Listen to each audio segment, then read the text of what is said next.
Hello মুভিম্যানের বন্ধুরা, কেমন আছেন সবাই? আচ্ছা, যদি আপনাকে বলি আপনার জীবনের সব থেকে বড় শত্রুর সাথে আপনাকে একই শিকলে বেঁধে দেওয়া হয়েছে। পরিস্থিতিটা দ্বিতীয় বিশ্বযুদ্ধের, যেখানে একজন ব্রিটিশ সৈন্য আর একজন জাপানি সৈন্যকে একই শিকলে বেঁধে রাখা হয়েছিল, কিন্তু তারা একজন আরেকজনের মুখ দেখাও সহ্য করতে পারে না। কি ভাবছেন, এর থেকে আর খারাপ কি হতে পারে, তাই তো? কিন্তু না, এখনো অনেক কিছুই বাকি আছে। তাদের জাহাজটা মাঝ সমুদ্রে ডুবে যায় আর তারা দুজন ভেসে ওঠে একটা অচেনা রহস্যময় দ্বীপে। কিন্তু গল্পের আসল টুইস্টটা এখনো বাকি। এই দ্বীপের আসল ভয়টা তারা দুজন না, এখানকার জঙ্গলের গভীরে অন্ধকারে লুকিয়ে আছে এমন কিছু যা মানুষের কল্পনাকেও হার মানায়। এমন এক শিকারী যার কাছে মানুষ আর পশুর মধ্যে কোনো তফাৎ নেই। এখন প্রশ্ন হলো, বাঁচার জন্য এই দুই জাত শত্রু কি নিজেদের ভেতরের ঘৃণাকে হারাতে পারবে, নাকি একে অপরকে শেষ করার আগেই দ্বীপের ওই ভয়ঙ্কর প্রাণীটা তাদের দুজনকেই শেষ করে ফেলবে? হ্যাঁ, বলছিলাম মনস্টার আইল্যান্ডের কথা। তো চলুন আর দেরি না করে শুরু করা যাক। আর বরাবরের মতো আমি মুভিম্যান আছি আপনাদের সাথে। তো গল্পের শুরুটা হয় দ্বিতীয় বিশ্বযুদ্ধের সময়ে। সাইতো নামের এক জাপানি ব্যবসায়ীকে আরো কিছু বন্দীদের সাথে জাহাজে করে জাপানে ফেরত পাঠানো হচ্ছিল। কিন্তু কেন জানেন? কারণ সেখানে তাদেরকে দিয়ে দাসের মতো কাজ করানো হবে। তবে সাইতোকে সবার থেকে আলাদা এক কোনায় একা রাখা হয়েছিল। একটু পরেই দুজন পাহারাদার এসে তাকে জাহাজের কমান্ডারের কাছে নিয়ে আসে, আর কমান্ডার ওর দিকে এমন ভাবে তাকায় যেন ঘেন্নায় তার গা ঘিনঘিন করছে। তারপর কমান্ডার বলে, নিজের দেশের সাথে বিশ্বাসঘাতকতা করা ক্ষমারও অযোগ্য, কিন্তু তোমার জন্য মৃত্যুদণ্ডটাও হয়ে যাবে অনেক সোজা। তুমি যে অপরাধ করেছো তার জন্য এটা মোটেও যথেষ্ট না। আর ঠিক তখনই অন্য সৈন্যরা ব্রনসন নামের আরেকজন বন্দীকে ধরে নিয়ে আসে। ব্রনসন ছিল ব্রিটেনের লোক, আর তার মনে জাপানিদের জন্য ছিল রাজ্যের ঘৃণা। আসলে দ্বিতীয় বিশ্বযুদ্ধের এই সময়টা জাপানিরা আর ব্রিটিশরা একে অপরের জাতশত্রু ছিল, তাই কেউ কাউকেই সহ্য করতে পারতো না। যাই হোক, কমান্ডার তখন বলে, এই দুইজনের জীবনে আর যতদিন বাকি আছে ততদিন এরা একে অপরের সাথে শিকল দিয়ে বাঁধা থাকবে। ভাবুন তো একবার, দুজনের পায়ে একটাই শিকল, অথচ দুজনের মনে দুজনের জন্য শুধুই ঘৃণা। যাই হোক, সৈন্যরা এসে দুজনের পায়ে শিকল দিয়ে জুড়ে দেয়। ব্রনসন তো রেগে গিয়ে বলেই ফেলে, আমাকে মেরে ফেলো, তাও চলবে, কিন্তু কোনো জাপানির সাথে আমাকে বেঁধে রেখো না। কিন্তু কে শোনে কার কথা? মনে হচ্ছিল যেন এটাই তাদের ভাগ্য। কিন্তু ঠিক তখনই জাহাজের উপর শত্রুপক্ষের হামলা হয়ে যায়, আর এই সুযোগের ফায়দা তুলে জাহাজের সব বন্দীরা বিদ্রোহ শুরু করে দেয়। ব্রনসন আর সাইতো এই সুযোগে সিপাহীদের সাথে লড়াই করে পালাতে লাগলো। এদিকে একটা সাবমেরিন জাহাজের কাছে এসে মিসাইল ছুড়ে মারলো। কেবিনের ভিতরে তখন শুধু অফিসার আর দুইজন বন্দী বেঁচে ছিল, আর তাই কমান্ডিং অফিসার বন্দুক বের করে ওদের দুজনকে মারার জন্য। কিন্তু ব্রনসন খুব চালাকি করে সাইতোকে ধরে সমুদ্রে লাফ দেয়, আর ঠিক তখনই পুরো জাহাজটা বিস্ফোরণ হয়ে উড়ে যায়। কয়েক ঘন্টা পর দেখা যায় ব্রনসন কোনো মতে সাঁতরাতে সাঁতরাতে সাইতোকে নিয়ে একটা নির্জন দ্বীপে উঠেছে। মাটিতে পা রাখতেই সে অজ্ঞান হয়ে পড়ে যায়। পরের দিন যখন সাইতোর জ্ঞান ফিরল, সে ভাবছিল হয়তো সে একটা দুঃস্বপ্ন দেখছিল, কিন্তু পায়ে বাঁধা শিকলটা দেখেই আবারও তার হুঁশ ফেরে। সে ব্রনসনকেও জাগানোর চেষ্টা করে, কিন্তু ব্রনসনের কোনো সাড়া শব্দই ছিল না। আর তাদের পাশেই সে একটা সৈন্যের লাশ দেখতে পায়। আসলে হয়তো এই লাশটা গত রাতে ভেসে তীরে এসে ঠেকেছে। সাইতো লাশটার কাছ থেকে বন্দুকটা তুলে নেয়, আর তারপর তার মাথায় একটা বুদ্ধি আসে। সে ভাবছিল ব্রনসনকে গুলি করে মেরে ফেলেই তো সে স্বাধীন হয়ে যাবে, তাই না? কিন্তু সে কিছু করার আগেই ব্রনসনের জ্ঞান ফিরে আসে, আর সে সাইতোর উপর হামলা করে দেয়। দুজনের মধ্যে ভয়ানক একটা লড়াই শুরু হয়। যখন ওরা সমুদ্রের ধারে লড়ছিল, ঠিক তখনই পানির ভেতর থেকে একটা ভয়ঙ্কর চিৎকার ভেসে আসে। ব্রনসন চেষ্টা করছিল সাইতোকে পানিতে ফেলে দেওয়ার জন্য, কিন্তু সাইতোর আহত পা থেকে রক্ত বেরোতে শুরু করেছিল, আর সেই রক্তের গন্ধ পেয়েই কোনো একটা অজানা প্রাণী তাদের দিকে এগিয়ে আসতে লাগলো। প্রাণীটা এক ঝটকায় ব্রনসনকে টেনে নিয়ে তার উপরে হামলা করলো। তার ধারালো নখ আর বিদ্যুতের মতো গতি। সাইতোর সাথে সাথে বন্দুকটা তুলে প্রথমে ব্রনসনের দিকেই নিশানা করলো, কিন্তু ব্রনসনকে না মেরে সে সোজা গুলিটা চালালো ওই প্রাণীটার দিকে। গুলির শব্দ শুনে প্রাণীটা পিছিয়ে গিয়ে পানিতে আবার মিশে যায়। এদিকে ব্রনসন তখন মারাত্মকভাবে আহত। দুজনেই বুঝতে পারলো এই দ্বীপে তাদের দুজনের শত্রুতার চেয়েও বড় কোনো বিপদ লুকিয়ে আছে, আর তাই বেঁচে থাকার জন্য তারা দুজনে মিলে একটা আপোষ করলো। সমুদ্র থেকে একটু দূরে গিয়ে ব্রনসন জিজ্ঞেস করলো ওই প্রাণীটা কি ছিল, কিন্তু সমস্যা হলো ওরা তো একে অপরের ভাষা বোঝে না। তাই সাইতো শুধু বোঝার ভান করলো, কিন্তু তার মুখ দেখেই বোঝা যাচ্ছিল যে সে জানে প্রাণীটা আসলে কি। সাইতো কিছুক্ষণ চুপ করে ভাবলো কিভাবে বাঁচা যায়, আর শেষে হতাশ হয়ে সে হাল ছেড়ে দেয়। সে মনে মনে ভাবছিল এবার হয়তো তাকে এখানে মরতেই হবে, কিন্তু ব্রনসন তাকে থামিয়ে দিয়ে বলে, পাগল হয়ে গেছো নাকি? এরপর সে বন্দুকের শেষ গুলিটা বের করে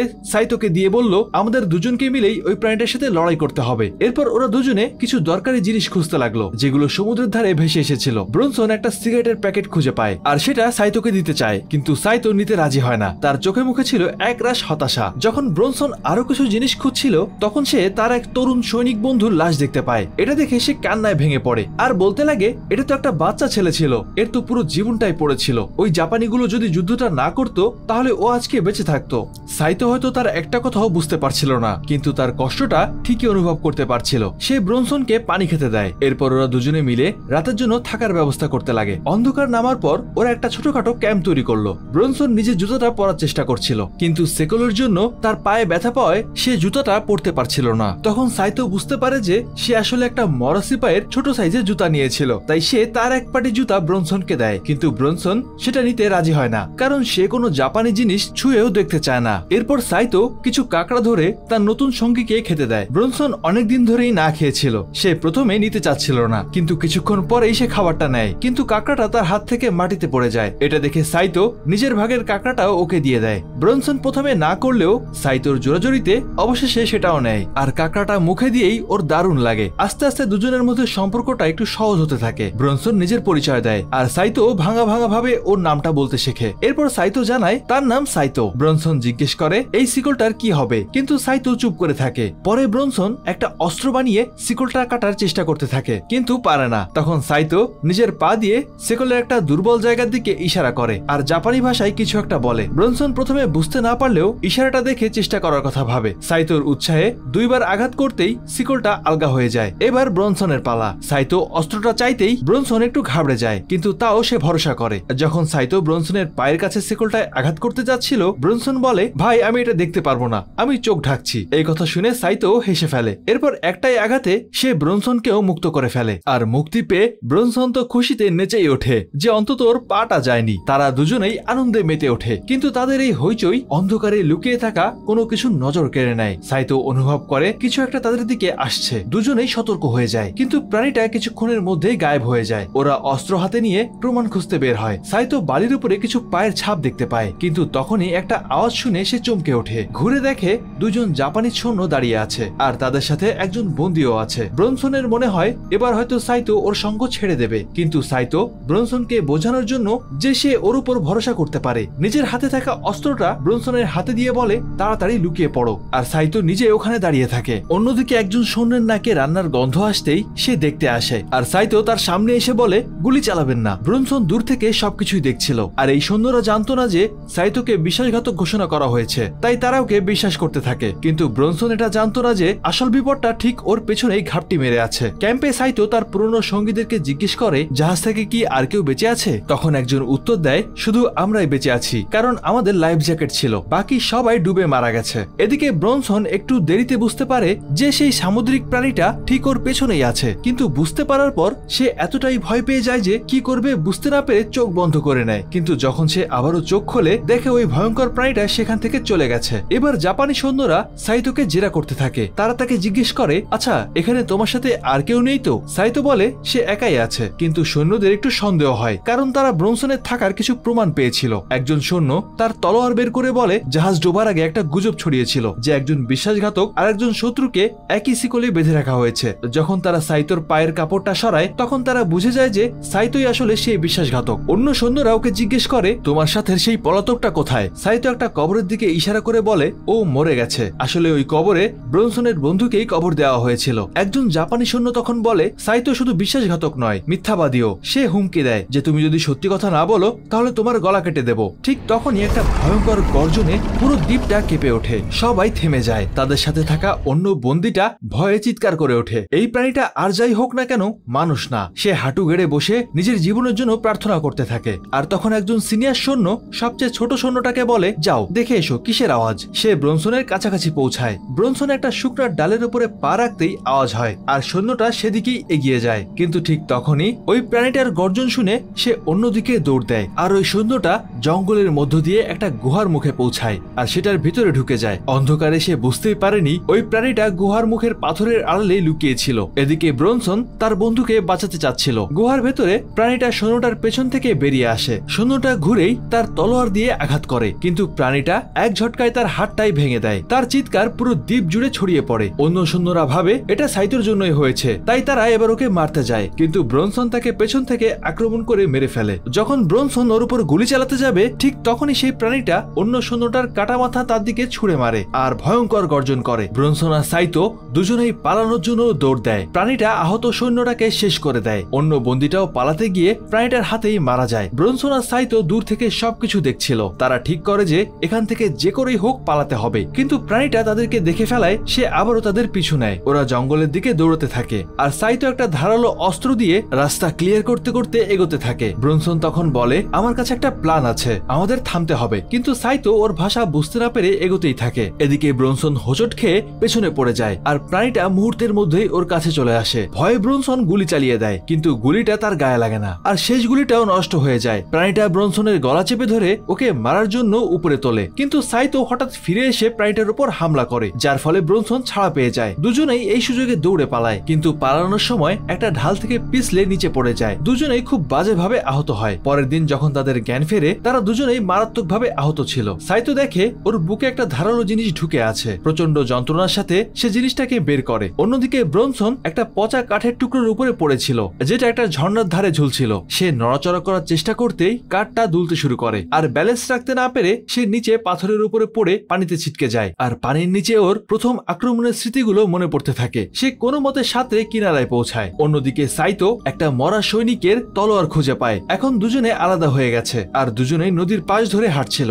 ঝর্ণার উপর থেকে প্রাণীটা এমন এক চিৎকার করে যা পুরো জঙ্গলে প্রতিধ্বনি হয়। দুজনেই চিৎকার শুনে সতর্ক হয়ে যায়। সাইতো নদী থেকে পানি খাচ্ছিল আর তখন সেই চিৎকারটা শুনে থেমে যায় আর তার বন্ধু ব্রনসনকে খোঁজার জন্য এগিয়ে যায়। ব্রনসন তখন একা একাই উপরের দিকে ওঠার চেষ্টা করছিল আর রাস্তার অনেক বাধা পেরিয়ে সে সামনের দিকে এগিয়ে যায়। সন্ধ্যা হয়ে আসছিল আর ওরা তখনও আলাদা। সাইতো নদীর ধার দিয়ে এগোতে এগোতে ব্রনসনকে খুঁজে পাচ্ছিল না। এদিকে ব্রনসন একটা ঝর্ণার কাছে পৌঁছে একটু বিশ্রাম নেওয়ার কথা ভাবে, কিন্তু পাশ থেকেই সে কিছু একটা আওয়াজ শুনতে পায়। সাইতো তখনও জঙ্গলেই ঘুরছিল। আওয়াজ শুনে সে সতর্ক হয়ে যায়। ব্রনসন অবশেষে গভীর পানি থেকে বেরিয়ে এসে কিনারায় আসে, কিন্তু কিনারায় এসে শুয়ে পড়তেই সে তার পাশে কারো একটা উপস্থিতি টের পায়। ঘুরে দেখে একটা বিশাল কুমির। কোনো উপায় না দেখে সে মরার মতো চুপচাপ শুয়ে থাকে। কুমিরটা কিছুক্ষণ দেখে আবারও পানিতে ফিরে যায়। ব্রনসন তখনও ভয়ে কাঁপছিল। সে চুপচাপ উঠে হাঁটতে শুরু করে। সে ঝর্ণার উপরে পৌঁছানোর আগেই পিছলে যায় আর ঠিক তখনই সে প্রাণীটাকে দেখতে পায়। প্রাণীটা সাইতোর দেওয়া ক্ষতের উপরে কিছু একটা লাগাচ্ছিল। ব্রনসনের এবার মাথায় ঢোকে যে এটা কোনো বোকা প্রাণী না, এর মধ্যেও বুদ্ধি আছে। নিজের ক্ষত ঠিক করতে জানে সে।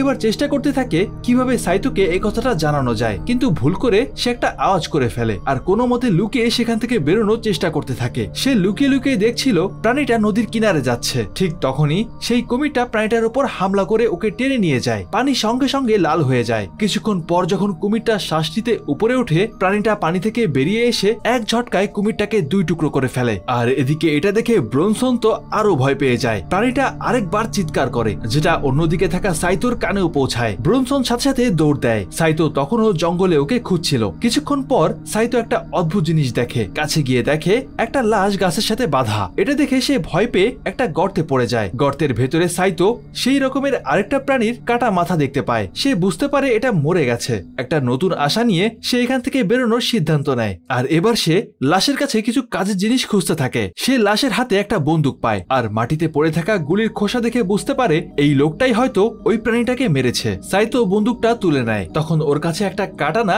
আর একটা পিস্তল। সে ঠিক করে এবার সেও ওই প্রাণীটা শিকার করবে। রাস্তায় সে একটা ভাঙা প্লেনের ধ্বংসাবশেষ দেখতে পায়। সে পানিতে নেমে সেটার কাছে যায় আর যখন সে আধাডোবা প্লেনটার ভেতরে যায় ওর চোখে কিছু একটা পড়ে। এদিকে ব্রনসনও প্লেনের আরেকটা টুকরো খুঁজে পেয়ে সেই একই প্লেনের কাছে পৌঁছায়। প্লেনের ভেতরে যাওয়ার আগে সে কিছু লোহার টুকরো দিয়ে কোন রকম একটা অস্ত্র বানিয়ে নেয়। ভেতরে গিয়ে সে একটা ফ্লেয়ার গান, লাইটার, সিগারেট আর কিছু জিনিস পায়, কিন্তু একটা জিনিস ওর নজর কেড়ে নেয়। সেটা ধরতে গিয়ে সে পিছলে যায় আর দেখে প্লেনের ডানায় কিছু একটা আটকে আছে। কাছে গিয়ে সে দেখে এটা একটা বোমা। বোমা দেখে ওর মাথায় একটা আইডিয়া আসে। ব্রনসন কিছুক্ষণ আরাম করে একটা সিগারেট ধরায়। সিগারেট টানতে টানতেই সে কারো পায়ের আওয়াজ শুনতে পায়। ঘুরে দেখে সাইতো দাঁড়িয়ে আছে। ব্রনসন জিজ্ঞেস করে, তুমি কাঁদছো কেন? আর তাকে একটা সিগারেট দেয়। সাইতো না করে বলে, তোমাকে আমার কিছু জরুরি দেখানোর আছে। ব্রনসন বুঝতে না পারায় সাইতো লাইটার জেলে ওকে বোঝানোর চেষ্টা করে। আর এবার দুজনে একসাথে একটা গুহার কাছে আসে। সেখানে গিয়ে সাইতো একটা অদ্ভুত জিনিসের দিকে ইশারা করে। দুজনেই দেখে ওই রকমই একটা মহিলা প্রাণী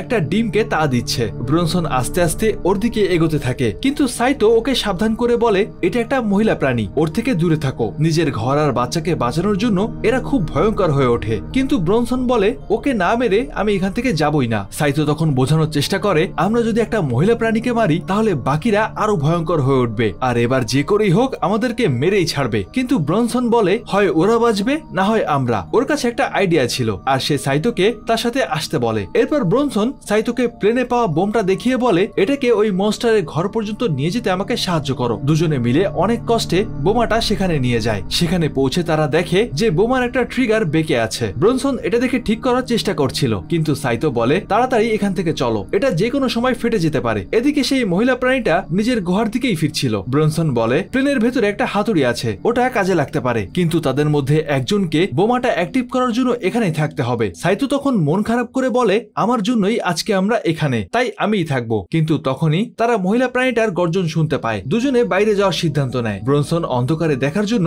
একটা ফ্লেয়ার জ্বালায়। তখন সাইতো পাহারা দিচ্ছিল আর ব্রনসন প্লেন থেকে সেই হাতুড়িটা বের করার চেষ্টা করছিল, কিন্তু হাতুড়িটা এমন ভাবে আটকে ছিল যে সে কিছুতেই বের করতে পারছিল না। ঠিক তখনই একটা মনস্টার সাইতোর সামনে চলে আসে আর সাইতো না চাইতেও লড়াইয়ের জন্য তৈরি হয়ে যায়। দুজনের মধ্যে ভয়ানক লড়াই শুরু হয়। অবশেষে ব্রনসন হাতুড়িটা বের করতে পারে। সাইতো সাহসের সাথে মনস্টারটার মোকাবেলা করে আর ওকে প্লেনের দিকে ঠেলে দেয়। ব্রনসন হাতুড়ি দিয়ে কয়েকবার আঘাত করার সুযোগ পায়। দুজনে মিলে প্রাণীটাকে কোণঠাসা করে ফেলে। কিন্তু যখন তারা আকাশের দিকে তাকায় দেখে ফ্লেয়ারের আলো নিভতে শুরু করেছে আর সামনের দিকে তাকিয়ে দেখে প্রাণীটা গায়েব হয়ে গেছে। দুজনেই তখন দ্রুত গুহার দিকে ফিরতে শুরু করে, কারণ যে করেই হোক তাদেরকে কাজটা শেষ করতে হবে। সাইতো আবারও পাহারা দিতে থাকে আর ব্রনসন বোমার ট্রিগারটা ঠিক করার চেষ্টা করছিল। আর যখনই ব্রনসন ট্রিগারটা ঠিক করে ফেলে প্রাণীটা পেছন থেকেই হামলা করে দেয়, কিন্তু সাইতো সাথে সাথে প্রাণীটার বুকে ছুরি ঢুকিয়ে দেয়। যখন সে প্রাণীটার মাথা কাটতে যাবে প্রাণীটা ওকে দেওয়ালের দিকে ছুঁড়ে মারে আর ব্রনসনের উপরে হামলা করে ওকেও মারাত্মকভাবে জখম করে দেয়। সাইতো কোনো মতে সাহস জুটিয়ে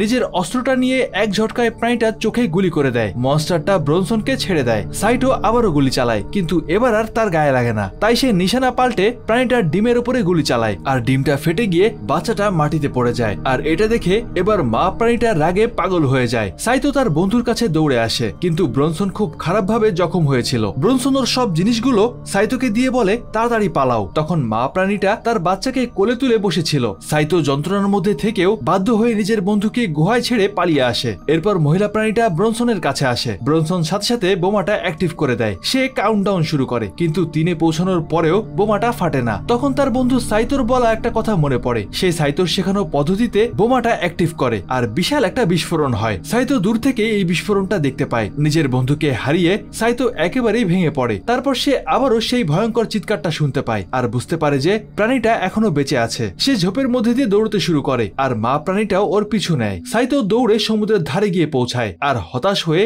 হাঁটু গেড়ে সেখানেই বসে পড়ে। কিন্তু তারপরই ওর বন্ধুর আত্মত্যাগের কথা মনে পড়ে আর তখন সে রেগে গিয়ে প্রাণীটার সাথে লড়াই করার সিদ্ধান্ত নেয়। যখনই মা প্রাণীটা সমুদ্রের ধারে এসে পৌঁছায় সে দেখে ওর সামনেই সাইতো হাঁটু গেড়ে বসে আছে। সে এক লাফ দিয়ে তার উপর ঝাঁপিয়ে পড়ে, কিন্তু ওটা আসলে একটা ফাঁদ ছিল। সাইতো বালি থেকে উঠে প্রাণীটার সামনে দাঁড়ায় আর সে প্রাণীটার উপরে আঘাত করে, কিন্তু নিজেও আহত হয়। তবুও সে কিছুতেই হার মানে না, আবারও উঠে দাঁড়ায়। সে মা প্রাণীটাকে চিৎকার করে বলে মেরে ফেলেছি তোর বাচ্চাকে, কি করবি আয়। আর যখনই প্রাণীটা ওর উপরে হামলা করে সাইতো ওর পেট চিরে দেয়। মা প্রাণীটা মাটিতে লুটিয়ে পড়ে। সাইতো দুর্বল হয়ে পড়া প্রাণীটার কাছে গিয়ে ওর তলোয়ারটা বের করে, কিন্তু ওকে মারার বদলে সে তলোয়ারটা ওর পাশেই মাটিতে গেঁথে দেয় আর কয়েক পা পিছিয়ে একটা ফ্লেয়ার গান তোলার চেষ্টা করে। তখনই জঙ্গল থেকে আরো আওয়াজ ভেসে আসে। সে সমুদ্রের কিনারার দিকে এগোতে থাকে। সে আগুন জ্বালানোর চেষ্টা করছিল, কিন্তু ফ্লেয়ারটা ভাঙা ছিল। তার শেষ আশাটাও শেষ হয়ে যায়। ক্লান্ত পরাজিত সাইতো বালির উপরে অজ্ঞান হয়ে যায়। কয়েক ঘন্টা পর সাইতোর জ্ঞান ফেরে। সে একটা আমেরিকান জাহাজে। একজন অফিসার ওকে জেরা করছিল, সাথে একজন জাপানি অনুবাদকও ছিল। অফিসার জিজ্ঞেস করে ব্রনসন কি তোমার সাহায্য করেছিল? সাইতো চুপ করে থাকে। অফিসার অনুবাদককে বলে ওকে জিজ্ঞেস করো ওর অপরাধ কি। সাইতো জবাব দেয় আমি আমার নিজের কমান্ডারকে মেরে ফেলেছিলাম। সে অকারণে আমার সব সঙ্গীদেরকে মৃত্যুর পথে ঠেলে দিচ্ছিল। অফিসার আবারও ব্রনসনের কথা জিজ্ঞেস করে আর সাইতোর ওর সাথে কাটানো মুহূর্তগুলো মনে পড়তে থাকে। শেষ পর্যন্ত ওরা দুজন সত্যিকারের বন্ধু হয়ে উঠেছিল। অফিসার জিজ্ঞেস করে ওই দ্বীপে কি আর কেউ বেঁচে আছে? সাইতো বলে না, ওখানে আর কেউ নেই। এরপর সে জাহাজের জানলা দিয়ে বাইরে দেখতে থাকে। যখন তাদের জাহাজটা দ্বীপ থেকে দূরে সরে যাচ্ছিল তখন দেখা যায় সেখানে ওইরকম আরো অনেক প্রাণী বেঁচে আছে আর হয়তো এই দ্বীপটাতে তাদেরই রাজত্ব চলবে। আর এখানে আমাদের এই গল্পটা শেষ হয়ে যায়। যেখানে গল্পের শুরু হয়েছিল ঘৃণা, প্রতিশোধ আর আগুন দিয়ে, তার শেষ হলো এক নিঃস্বার্থ আত্মত্যাগের মাধ্যমে। ব্রনসন আর সাইতোর এই কাহিনী শুধু একটা দ্বীপে বেঁচে থাকার লড়াই না, এটা আসলে মানবতার গল্প। এই গল্প আমাদেরকে চোখে আঙ্গুল দিয়ে দেখিয়ে দেয় যে ধর্ম, দেশ, জাতি এই সব পরিচয়ের ঊর্ধ্বে গিয়েও দুটো মানুষ শুধুমাত্র মানুষ হিসেবে একে অপরের পাশে দাঁড়াতে পারে। শেকল দিয়ে শুধু দুটো শরীরকে বাঁধা যায়, কিন্তু মনকে না। চরম বিপদের মুখে দাঁড়িয়ে যখন দুটো মানুষ একে অপরের দুর্বলতাকে ঢাকার চেষ্টা করে, একে অপরকে বাঁচানোর জন্য নিজের জীবন বাজি রাখে, তখন ঘৃণার এই অদৃশ্য শিকলও ভেঙে টুকরো টুকরো হয়ে যায়। ব্রনসনের আত্মত্যাগ শুধু সাইতোকেই বাঁচায়নি, জিতিয়ে দিয়েছে মনুষ্যত্বকেও। হয়তো পৃথিবীর চোখে সাইতো একজন বিশ্বাসঘাতক, কিন্তু এক বন্ধুর চোখে সে ছিল ভরসা, যার জন্য নিজের জীবনটাও দিয়ে দেওয়া যায়। আসলে সবচেয়ে বড় যুদ্ধটা কোনো দেশের সাথে দেশের না, নিজের ভেতরের পশুত্ব আর ঘৃণার সাথেই লড়তে হবে। আর সেই যুদ্ধে জিততে পারলেই আসল মুক্তি মিলবে। তো বন্ধুরা, আমার এতটুকুই বলার ছিল। আর এবার সরাসরি চলে যাচ্ছি আমাদের মুভি ম্যানের ফ্যান সেকশনে। আমাদের আজকে সেরা মন্তব্যকারী হিসেবে নির্বাচিত হয়েছেন রাবেয়া বসরি। তিনি বলেছিলেন, অনেক সুন্দর ড্রামা, আমার কাছে ভালো লেগেছে। আর এভাবে আমাদের পাশে থাকার জন্য আপনাদের সবাইকে জানাই অন্তরের অন্তঃস্থল থেকে অসংখ্য ধন্যবাদ। আজকের মতো বিদায় নিচ্ছি, আবারও দেখা হবে নতুন কোনো মুভির গল্প নিয়ে। ততদিন পর্যন্ত সবাই ভালো থাকবেন আর অবশ্যই ভালোকে ভালোবাসবেন।